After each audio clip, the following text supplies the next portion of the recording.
Well, hey y'all, it's good to be with you. Thanks for tuning in. My name is Will Meyer. I lead the cloud engineering and networking teams at Capital One. If you don't know us, we're a credit card issuer, a bank, really good source for your next auto loan. So a big financial services company. We run entirely on the public cloud. We love being there. We love talking about it.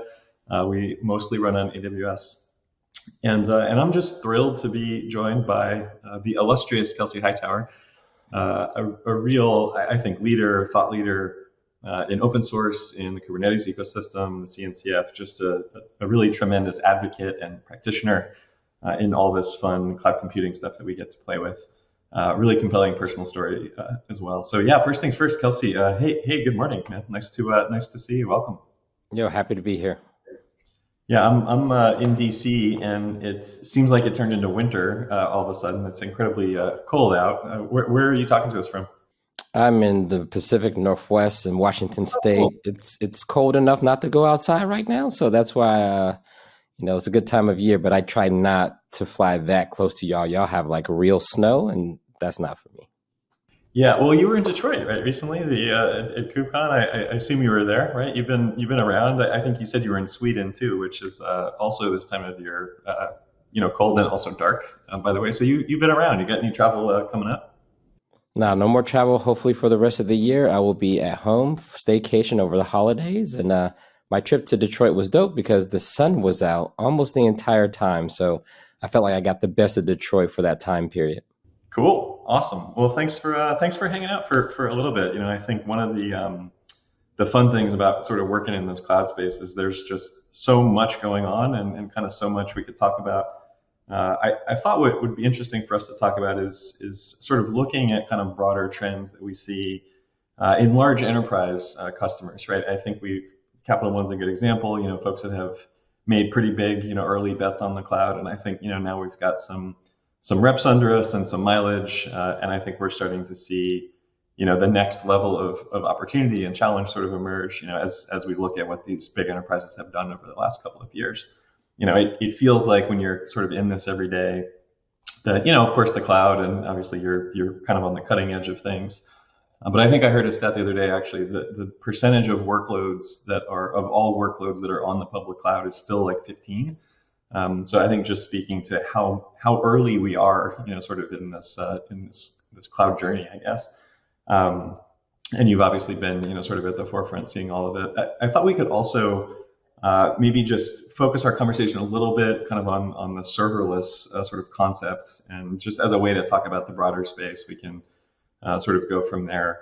And it's interesting, right? Like serverless, in some sense, isn't new, right? This is a set of concepts and services, that have been around for a long time, by some measure. But kind of to that stat I was talking about, you're still seeing how much is ahead.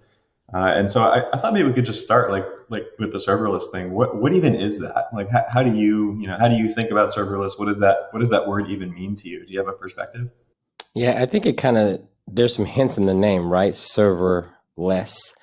And I think a lot of workloads that most people have built over the years have really predicated themselves on being on a server, right? There are some apps that only run on AIX from IBM, or Solaris from the old Sun Microsystems, or even on Linux, which is available pretty much on every cloud provider. But there's still some things that people have assumed about being on a local server, what IP address you get, what port, even things low level like being able to multicast, right? This is a very low level networking thing that you just can't do if I take your server away. And so this is a stark contrast from maybe more, I don't want to say modern, but when systems are based on maybe open protocols like HTTP, or very explicit about where their data lives.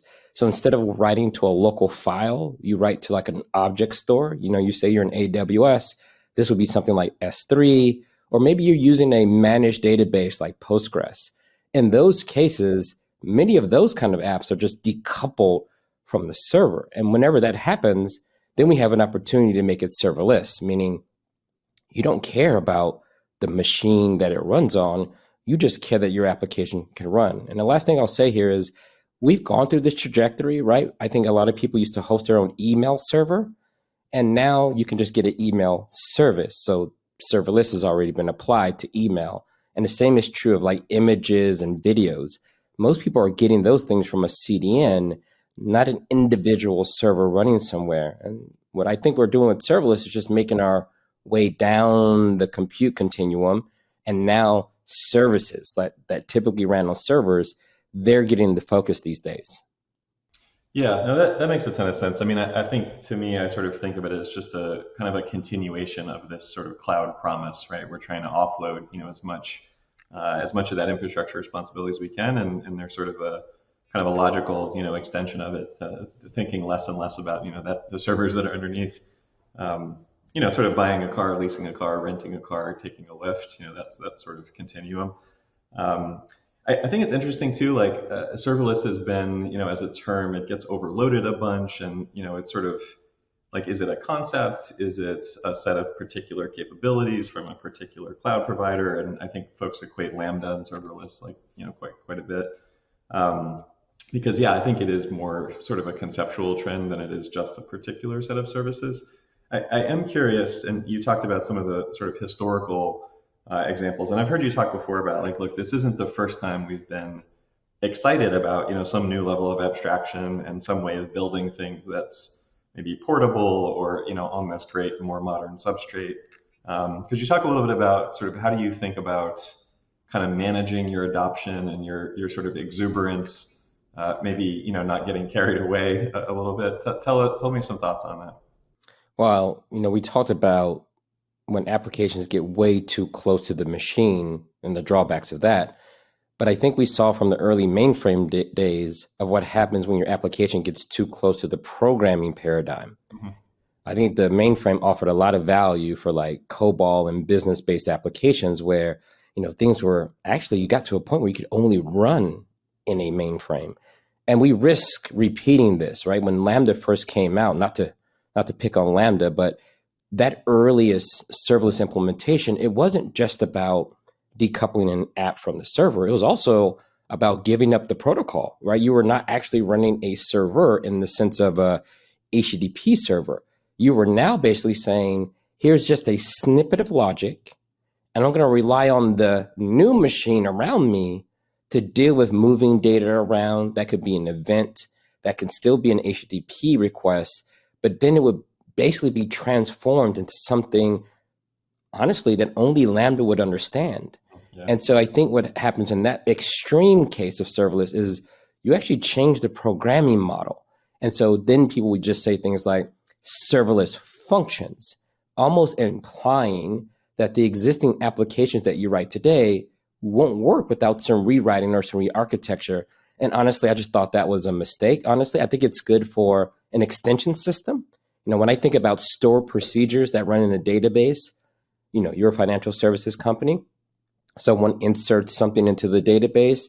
Maybe you have a stored procedure that takes that and shifts it to some audit log or something. Like that totally makes sense to me. But what I don't think is going to be healthy is to start rewriting our apps that code themselves to only one type of machine to run in. So I think what we have to realize is we need to think about our logic independently of the runtime. So let's say you're doing fraud detection, even on a functions as a service serverless platform. There is no reason to embed that logic in the function framework, right? I still think it's smart for you not to assume you're going to always be deployed on Lambda.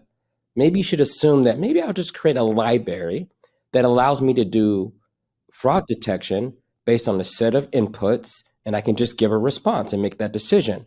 If you treat it as a library, whether we go back to classic servers where I'm running a full binary and doing all of the work myself, or I'm just running inside of a Lambda function that will be controlled by a bigger system, you can import that library in both scenarios and just use the logic no matter what. And I think that's going to be super critical that anyone building systems in this landscape do not repeat the mistakes of the past where we encode our logic too close to the machine.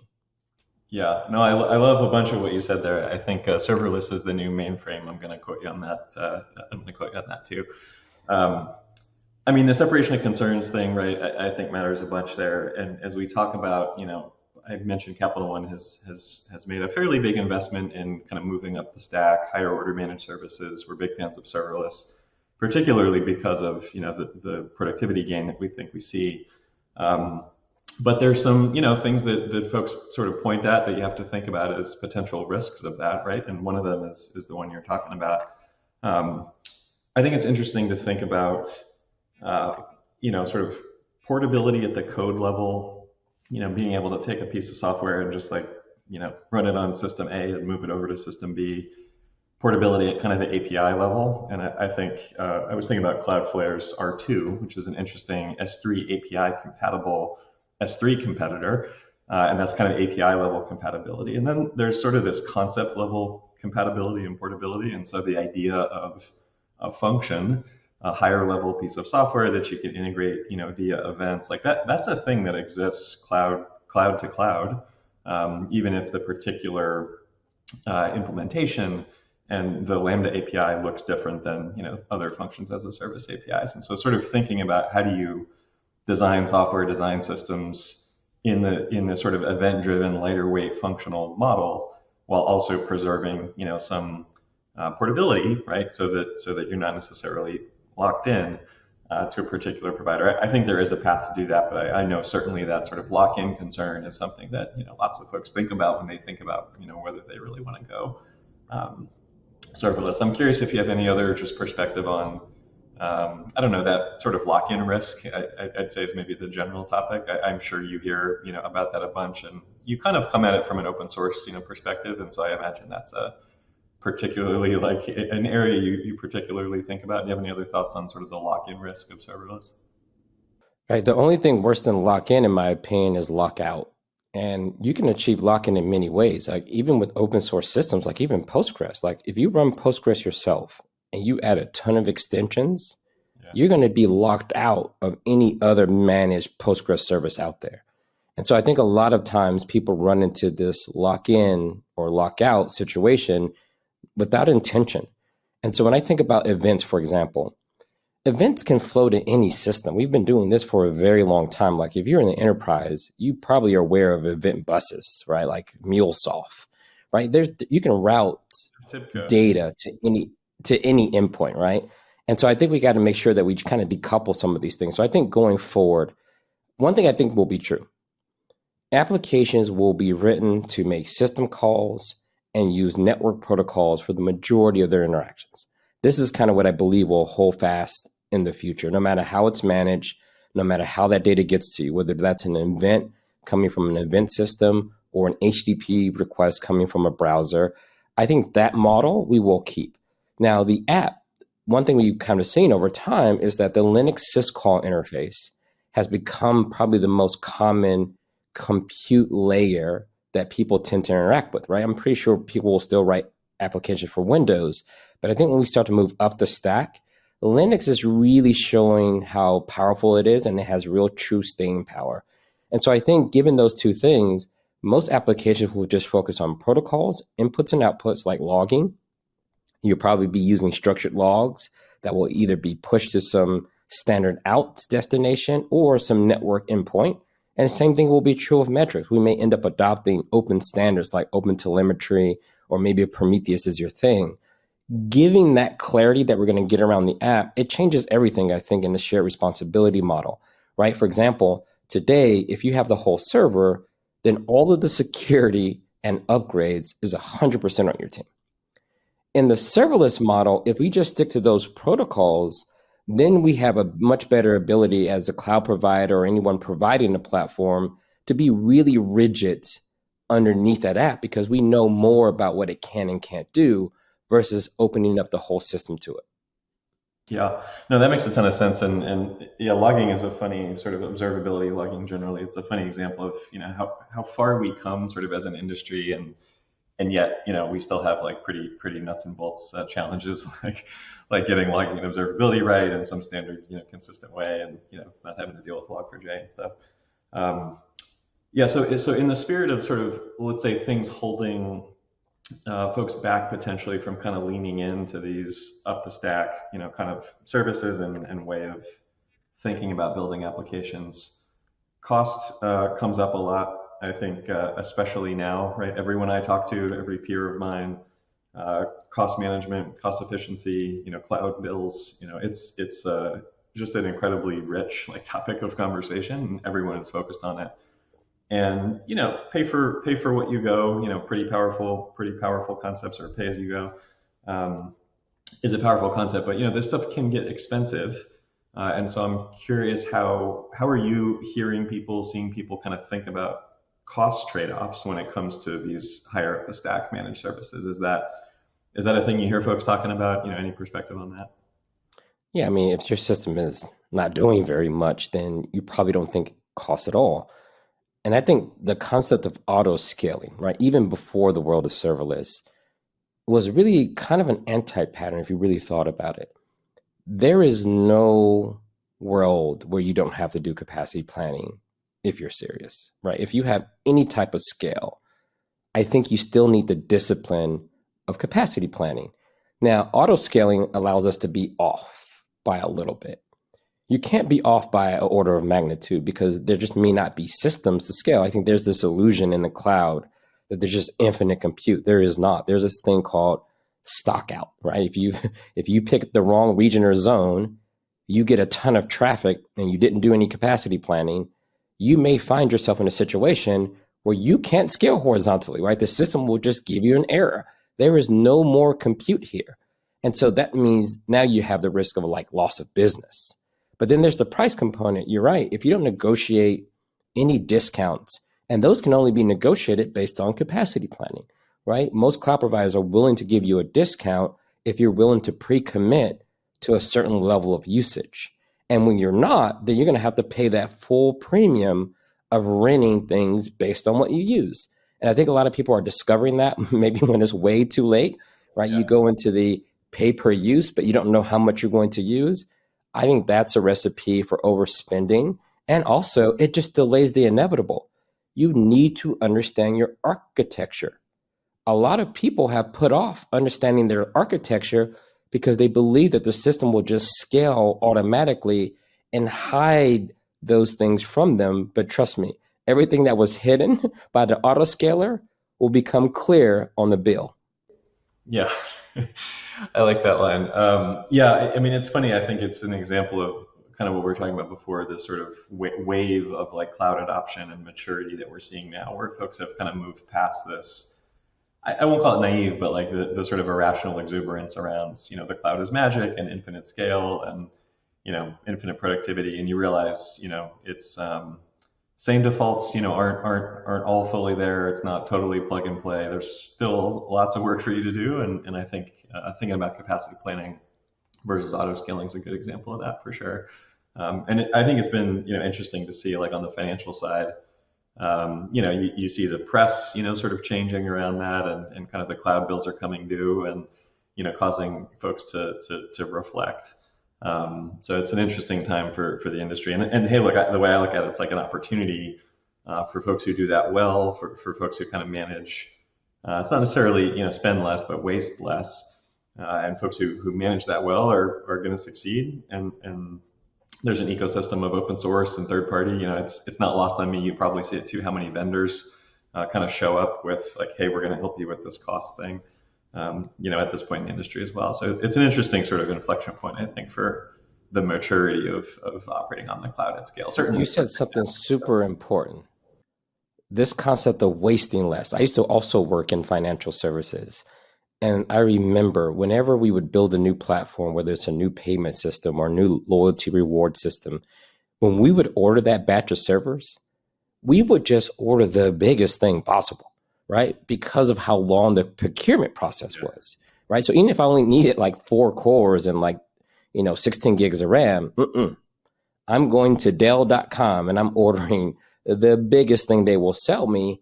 And honestly, if it sat there only with 5% utilization, it was like, hey, whatever. I mean, ideally, we're going to be using this thing for 5 years, and maybe one day the app will grow into its room and we'll deal with it at that point. And so we got away with a lot of wasteful behavior in the data center. And I think during this time period, not just the liquidity crunch that some companies are facing, but the cost of things are rising. I think I was reading somewhere recently the cost of power in some people's data center has quadrupled in the last 2 years. So the penalty you pay for being wasteful, even in your own data center, is going up dramatically. But anytime we get constraints in this industry, whether you're limited by how much memory is on a device, then we tend to change the way we write code not to be so wasteful. And a lot of times we end up with way more performant systems. And I think the cloud rewards people for really clean architectures, right? If your application can scale to zero, then you will benefit.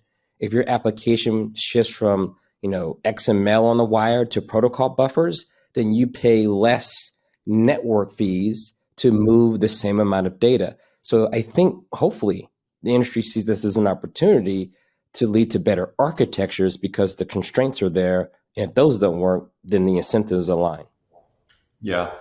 Yeah, that makes a ton of sense. And look, I think you're pointing out, some of the practices that we think about as just good core software engineering architecture practices just continue to be important, right? Managing your scale, managing your security profile, the waste in your systems, like all the things that were true, that you sort of learn about in the early part of our journeys, they're still true on the cloud. Cloud's not actually magic. It doesn't, make those things go away. I think, it does obviously unlock, quite a bit of value for businesses, but I think it's easy to kind of oversimplify that story. And I think we've now seen the sort of industry wake up to that fact in the last few years. I think on the cost front too, like a thing that we think about a lot is just the capacity of our engineering teams and kind of the toil of our engineering teams. And look, I love distributed DevOps, and I think shifting left has had a bunch of benefits for everyone and for the industry. I think it's also meant that we've put some pretty significant asks, on our development teams, right? Be secure, be resilient, be cost efficient, patch your vulnerabilities, all this stuff. And so thinking about how we lean into that shared responsibility model, let's say, and just continue to give our teams as much help as we can give them on all of those things. And I think that's a thing that, you need to include in the financial equation when you're thinking about, are these higher order managed services, too expensive or not? I think you want to be looking at kind of that full spectrum of costs. And for many, not everyone, but for many, your labor cost and, your team cost, is far and away the cost that matters. It's not just the infrastructure bill. So sometimes I think when folks are looking at, kind of is the cloud proposition worth it? There was a funny article circulating a couple of weeks ago that I'm sure you saw about, hey, the cloud's too expensive. We're going to go back. I think you need to factor in that full spectrum as well. That's certainly how we've tried to look. Yeah, I think a lot of people also underestimate the cost of collaboration and consensus building.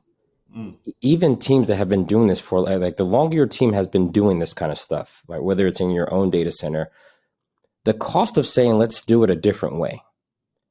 The amount of people that need to get on board with that decision and realize that we're not talking about a replacement system.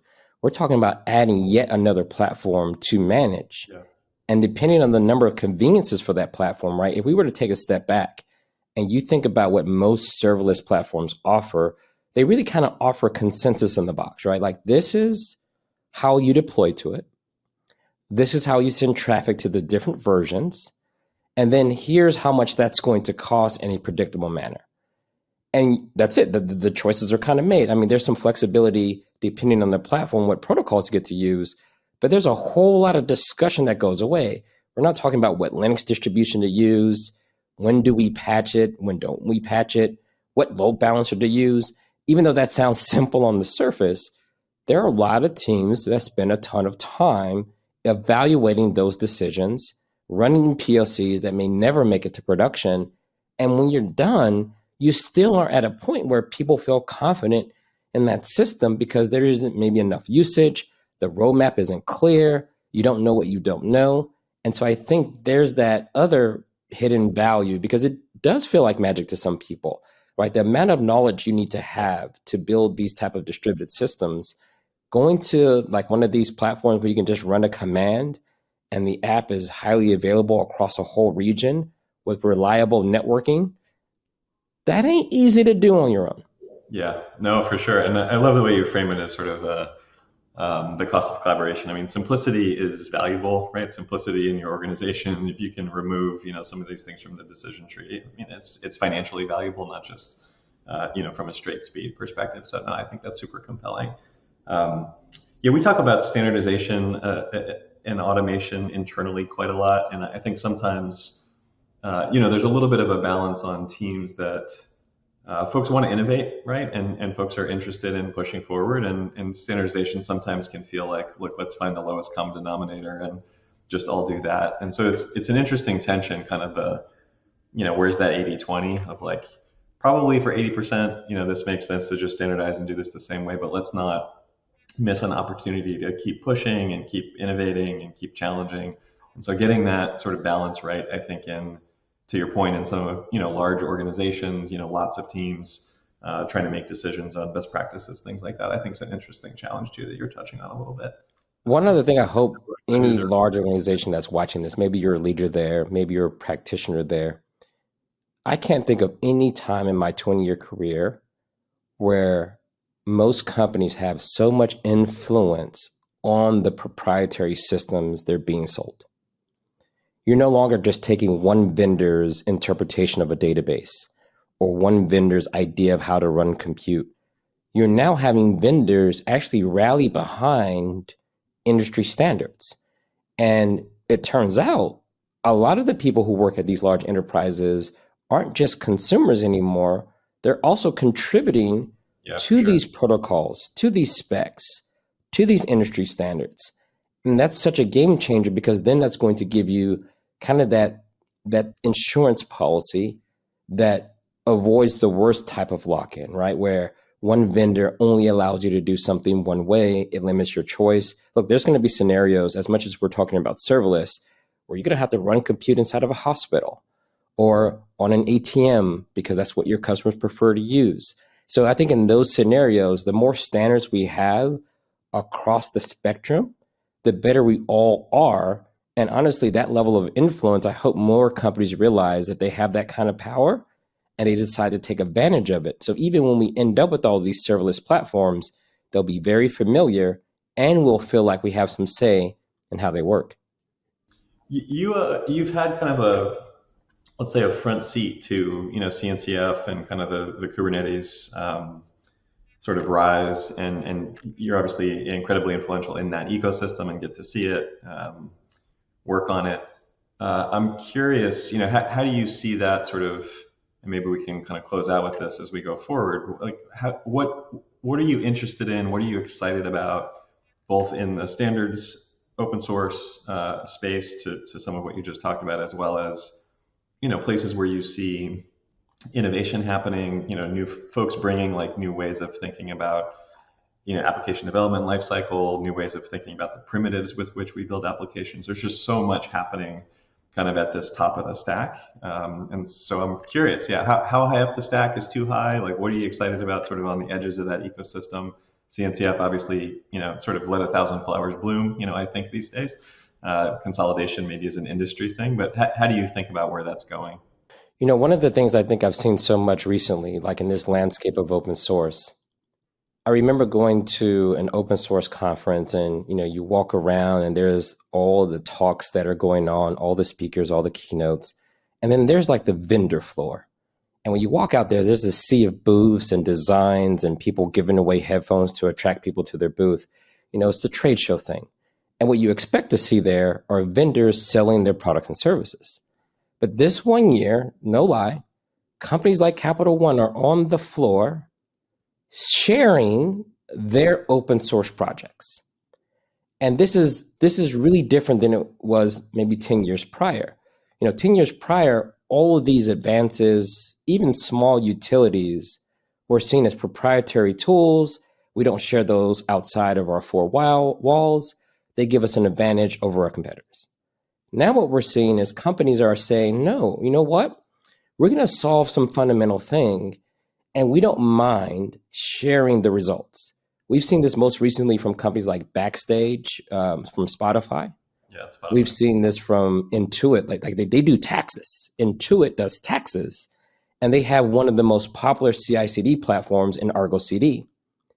One thing that I'm learning from all of this is that, and as someone who's been a practitioner in production, the things you have to do for a production system to really, really work are typically not the first set of things you do in an open source project that you're just starting based on maybe some theory or what you would like to see in the world. Those typically start from a bottoms up, more of a prototype. But the systems we run in production, they have all those weird, things that just make it work, all the glue, all the nuances that it takes to really run in production. And now that companies are looking at that and saying, look, how about we open source it?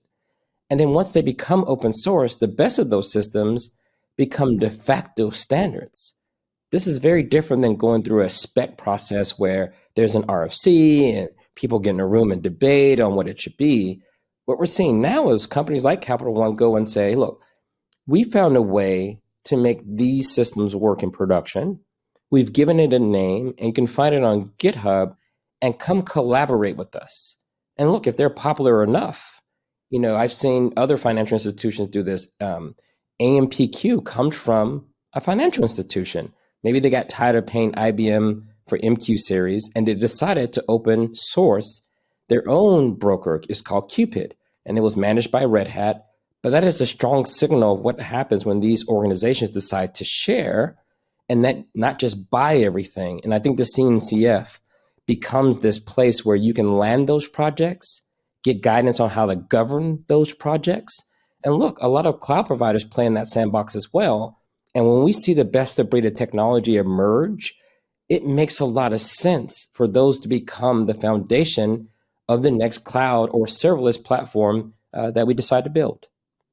One of the things that strikes me looking at the cloud providers, and I'll ask this sort of like removing ourselves from any vendor provider like roles that we have. The cloud providers have pretty different strategies around their engagement with, their use of open source. I think AWS obviously has innovated in a ton of domains, but doesn't have quite the significant open source record. Google obviously is kind of pulling open source into its ecosystem, building its ecosystem on top of open source projects that it creates. And so I'm curious how you think about kind of the big three cloud providers' engagement with open source as an innovation channel versus kind of what they're building themselves versus what they're maybe contributing. I'm just curious how you see that. You obviously have a lot of connection to this whole space. So if you think about the early days, let's just use Amazon as an example. You come out with S3 because there was nothing like it before, right? So to innovate at that time, we need something that can actually store files at a scale that NFS may not be able to reach. So you come up with something proprietary, S3. But if you notice, a lot of the open source implementations and other cloud providers, we tend to have S3 compatible APIs that sit on top of our object stores. So in that scenario, the cloud provider created something that went on to be a de facto standard, and most open source object store implementations just implement the S3 protocol. Okay, this is a win for everybody. We also see it the other way around. It turns out that when you really mobilize the open source community, we saw things like Docker and Kubernetes almost come out of left field. These are two things that really didn't come from a cloud provider. I would say Kubernetes definitely has its origins at Google Cloud in particular, but it was more of a response to what was happening in the container movement in general, right? It didn't start off as a managed service. It starts off as an open source project. And I think this is where the customers come in. The customers decide what tools they really want to use. And I remember when it was just Google with a managed Kubernetes offering, and then came Microsoft Azure with a managed Kubernetes offering. And look, a lot of us that were early contributors to Kubernetes, we never thought the day would come that Amazon would get on board with this Kubernetes thing, right? They already had ECS. They're already leading the way on the serverless front with tools like Lambda. And you can tell that they must have gotten enough customer feedback, because that 1 year at reInvent, it felt like there was like a whole 3-hour keynote about Kubernetes.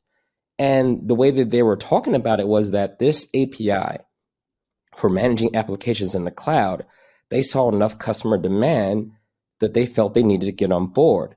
So I think going forward, as much money as the cloud providers have, as much talent and compute we all have, the one thing we don't have is infinite amount of room to try and experiment on things that may or may not work. And I think the open source community actually has a lot more leeway to try 5 different ways of doing metrics, 200 different ways of doing logging, and the winners will rise to the top. And look, in any cloud provider that's paying attention, why would you want to go and implement your own protocol for these commodity things that typically you won't be able to compete with long term? So I think we already see it today. Most cloud providers are now starting to support things like OpenTelemetry.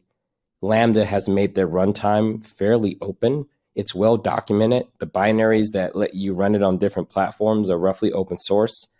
And they've been pretty nice about people copying APIs, whether it's DynamoDB or S3.